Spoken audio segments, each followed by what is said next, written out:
akkaataa YouTube thumbnailiitti hojjetan YouTube thumbnailii karaa lamaan hojjenna. Innis appilikeeshinii Pixartii fi Pixlab kan jedhamu kan hojjetamudha.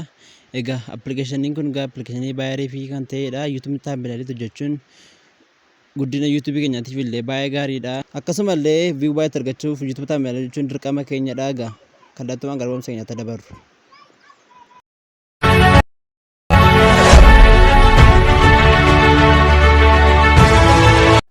Jalqabaa gara Pixartii keessan seenna. Achiin booda manni nu beeknutti leeneenna.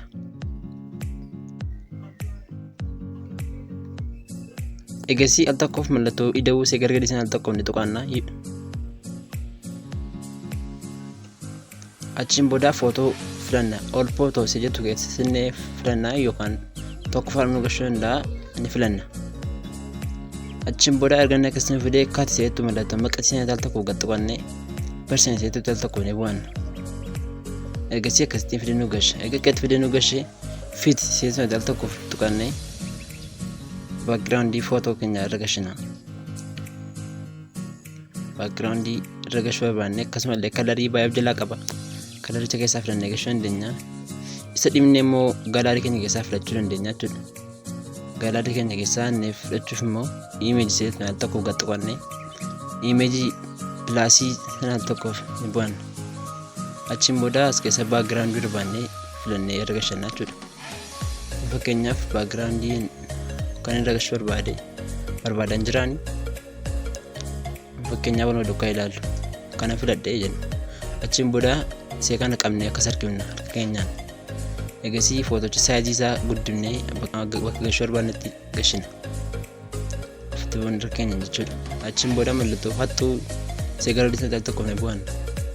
Achiin booda ammas illee mallattoo hattuu sana al tokkoof ni tuqanna. Achiin booda hardness seetuun al tokkoof dhumarra keenya see. Erga dhumarra kaannee harka keenya akkuma argaa jirtan kan harka keenyaan balleessaa deemna jechuudha gara gadiisaa.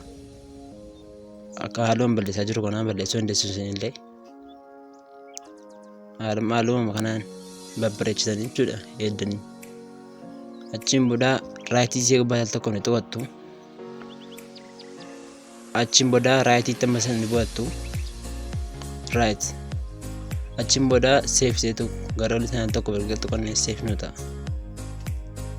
Egasii keessaa baan as keessaa baan gara Pixlab keenyaan ni deemna jechuudha. Achiin booda kan irraa balleessina. Cancel godhee irraa balleessina. Achiin booda mallattoo tuqaa sadii see gara olii sana al tokkoof ni bu'an. Mallattoo tuqaa sadii. Achiin booda image size seetuun al tokkoof ni tuqamna. Achiin booda illee custom jedha. Custom sana al tokkoof ni bu'an. Achiin booda YouTube thumbnailii okennaan. YouTube thumbnailii filanna. As keessa illee YouTube banneriin jira. Gosa baay'ee jira. YouTube thumbnailii filannee achiin booda pilaasii mallattoo pilaasii see gara olii sana al tokkoof ni tuqanna. Mallattoo pilaasii jechuudha. Achiin booda from gallery al tokkoof ni bu'an. Gallery keenya keessaa inni footoo amma hojjennee filannaa jechuudha. All gallery al tokkoof ni tuqanna. Albamii achiin booda Pixartii keessaa inni filanna. Achiin booda crop goonee barbaanne raayitii al tokkoof tuqanna. Achiin booda qabni raannee waliin geenya jechuudha. Akkaataa footochaa image saayizii isaa waliin geenye qabnee argine illee erga wal qixxeeffannee itti barreeffannaa jechuudha.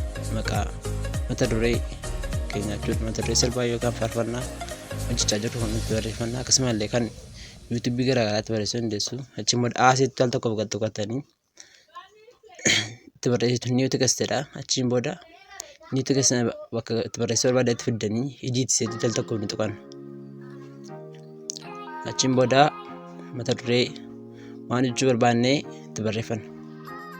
Fakkeenyaaf jechaan jira. Jaamaree itti barreessan jira.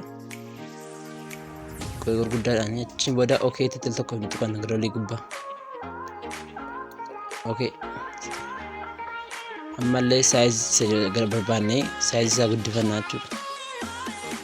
Saayizii fakkeenyaaf itti arginu jechuudha. Achiin booda qabnee jechuudha yoonni keessan jalaa ba'e ammallee qabnee itti bunnaa amma barbaade achiin booda mallee achis taa'anii gajjallaa garraasaa bakka barbaadnetti gashannaa jechuudha. Qasanni quba keenyaan bunni. As keessa gamaan baay'ee jira. Isin keessa deemtee filachuu dandeessu. Foontiin illee jira. Istaayiliin barreeffamaa illee jira. Gosa baay'ee jira jechuudha as keessa.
Achiin booda mallattoo pilaasii keessa jirtu al tokko gattu qannee save as image jedhu al tokkoof ni bu'an. Egasii save to gallerytti ni bu'an save note jira jechuudha. Achiin booda keessaa baanee pixartitti deebina. Kana x irraa goonee isaan margamu hojjenne inni filannaa jechuudha. Akkasuma tokko fudhate naa fideera. Egasii bukkeessa sana kun add photos jedhu al tokkoof gattu qannee. Add photo. Achiin booda waan erga shorbaan erga shinaa jechuudha. Wanti kun duddubisaa gurraacha ta'uu qaba. Achiin booda biliyoon diseetutti hin tuqanna. Harka keenyaaf tachee bunnee biliyoon diseetutti al tokkoof gad tuqanna. Dhagga gadiin jirti. As keessa iskiriin diseetutti al tokkoof erga tuqanne raayititti gubbaatti bu'anna. Ofitti bunnee jechuudha. Saayizii isaa sirriitti ofitti bunnee raayititti al tokkoof gad tuqanna. Gasii seefii nuti jira jechuudha. Barnoonni keenya irraa kana fakkaata ture. Akka itti gammadaniif irraa baratan abdii guddaan qaba. Egaa kanneen amma chaanala kanaaf haara'atan subscribe gochuun maatii keenya nuuf taasisan jedha. Galatooma.